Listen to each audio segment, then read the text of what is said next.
Hello students. आज का जो हमारा नया टॉपिक है वो है अर्थशास्त्र का क्षेत्र।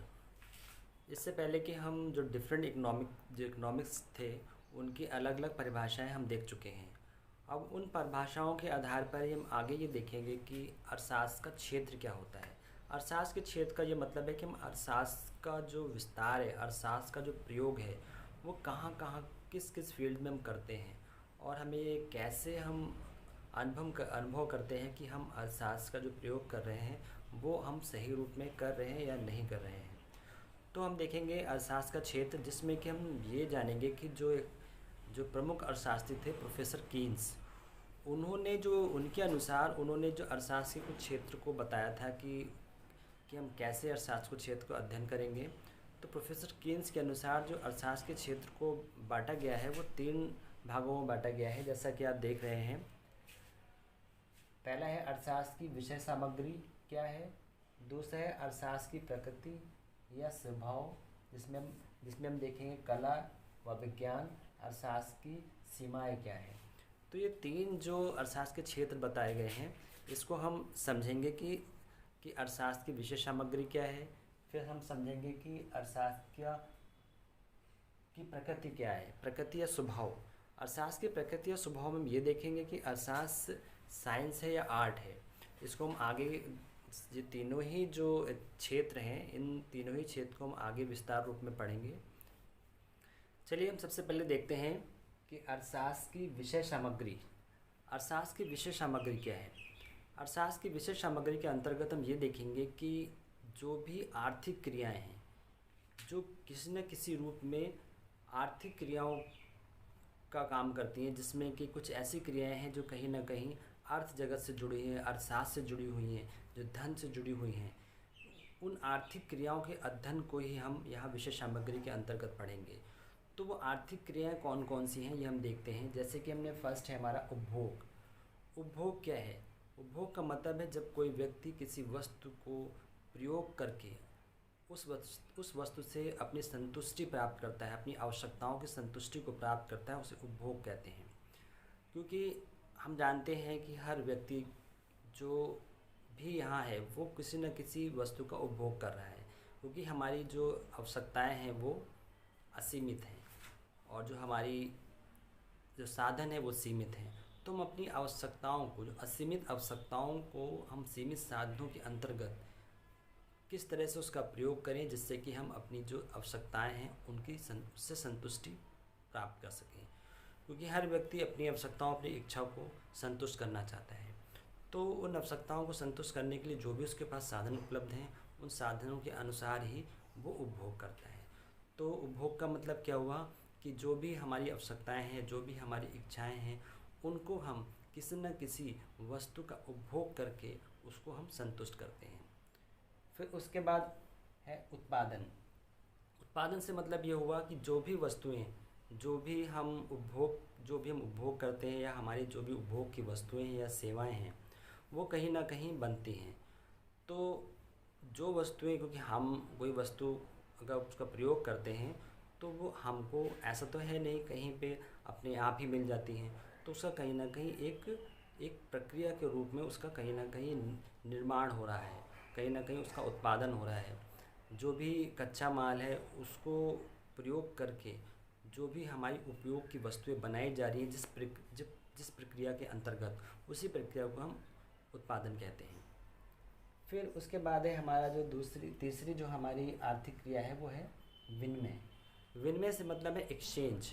जैसे कि हम जानते हैं कोई भी वस्तु अगर हमको चाहिए तो हर व्यक्ति उस वस्तु को नहीं बना सकता, क्योंकि वो सिर्फ अपने ही यूज़ की चीज़ें ही बना सकता है, या हर व्यक्ति कोई वस्तु निर्मित भी नहीं कर सकता। जो काम एक उत्पादनकर्ता का है वो अपना काम करता है, और जो उपभोक्ता है उसका कानून वस्तुओं का उपभोग करना। लेकिन उपभोक्ता वो वस्तु प्राप्त कैसे होगी। अगर वो कोई वस्तु चाहता है, वो अपनी आवश्यकताओं को संतुष्ट करना चाहते हैं, तो वो उन वस्तुओं को उसको ख़रीदना पड़ेगा। जैसे कि पहले ज़माने की हम बात करते तो क्या होता था, अगर कोई वस्तु हमें उपभोग के लिए चाहिए तो हम उस वस्तु को किसी दूसरी वस्तु के बदले ही एक्सचेंज करते थे, क्योंकि उस समय किसी तरह का कोई मॉनेटरी एक्सचेंज नहीं था, कोई भी जो मॉनेटरी वैल्यू थी या मुद्रा में किसी वस्तु की वैल्यू को नहीं मापा जाता था। लेकिन आज क्या है, हम आज कोई भी वस्तु अगर हमें खरीदनी है तो हम आसानी से उसको उसके बदले में उसका जो मुद्रा में जो मूल्य है वो देकर वो वस्तु प्राप्त कर सकते हैं। तो इसका क्या मतलब हुआ, विनिमय का मतलब एक्सचेंज। इस किसी वस्तु को प्राप्त करने के लिए उसके बदले में जो हम उसकी वैल्यू देते हैं, मॉनेटरी वैल्यू देते हैं, उसे हम विनिमय कहते हैं। पहले ज़माने में हम क्या होता था, किसी वस्तु के बदले जब वस्तु देते थे उस सिस्टम को हम कहते थे बार्टर सिस्टम। लेकिन बाद में क्या हुआ, जो ब्रिटिश रूल में इस सिस्टम को ख़त्म कर दिया गया।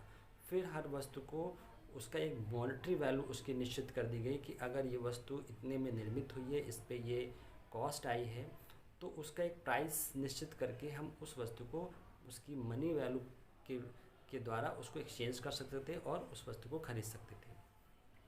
उसके बाद है वितरण।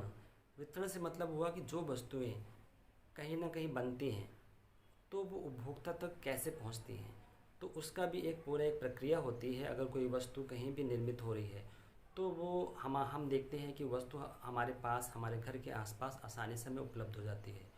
तो वो कैसे उपलब्ध होती है, तो इसके पीछे भी एक पूरी प्रक्रिया है, एक पूरा सिस्टम होता है।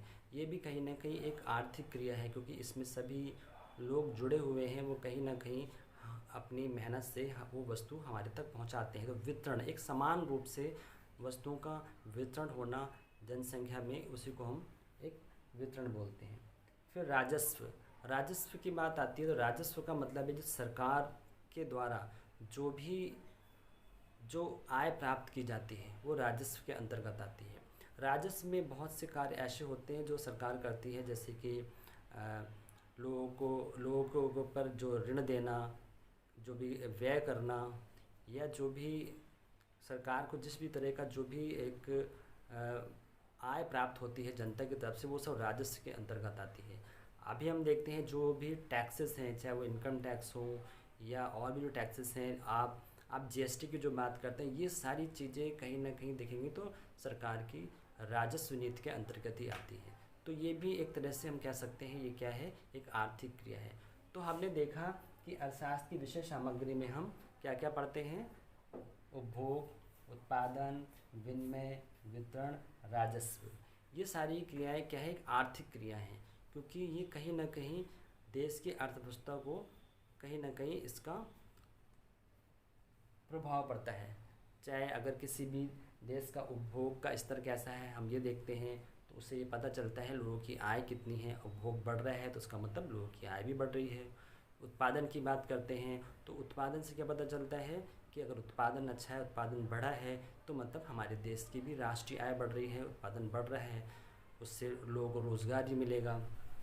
विनिमय से हमें ये पता चलता है कि हमारे देश में जो वस्तु खरीदी बेची जा रही हैं उसके लिए जो एक्सचेंज है वो कैसा है, और उसके बदले हमारी जो कंट्री की जो मॉनेटरी वैल्यू है वो कितनी है, वो भी हमें उससे आसानी से पता चलती है।